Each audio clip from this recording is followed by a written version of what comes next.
Whitney Austin says it's a miracle that she survived the shooting at Fountain Square that killed 3 men and wounded another. The Fifth Third executive is talking for the first time about what happened that morning 3 weeks ago. Anjanette Levy has her story.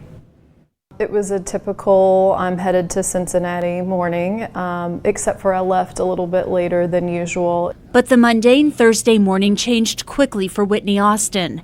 The Fifth Third bank manager's only focus was on a conference call as she walked toward the building. Believe it or not, there were people on Fountain Square telling me, don't go into that building, sort of waving at me, telling me, you know, something's going on in there. I'm not paying any attention to them. Nothing I'm registered. Totally fixated on this conference call.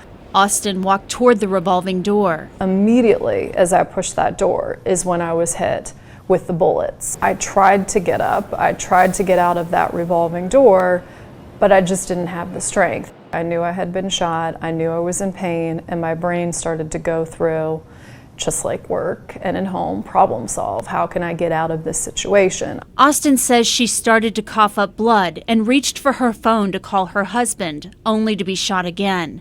Then she saw Officer Al Staple move toward her. I was looking at him and I could see the fear in his eyes, which was scary, but again, also hopeful that I had a way out of this situation. And I kept talking to him, saying, I have a 5 and a 7-year-old. They need their mother. You save me. After police officers took down shooter Omar Santa Perez, Officer Staples helped her out of the revolving door. Someone took this photo of her laying by the flagpole. Austin was shot 12 times. A bullet grazed my left foot. A bullet grazed my neck. Several bullets grazed my breast. And several bullets pierced her arm and chest. My kids are everything to me.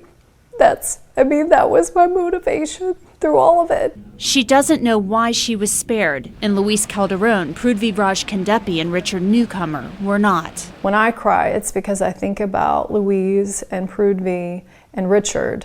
That's why I cry, because their situation and their family situation is entirely different than mine.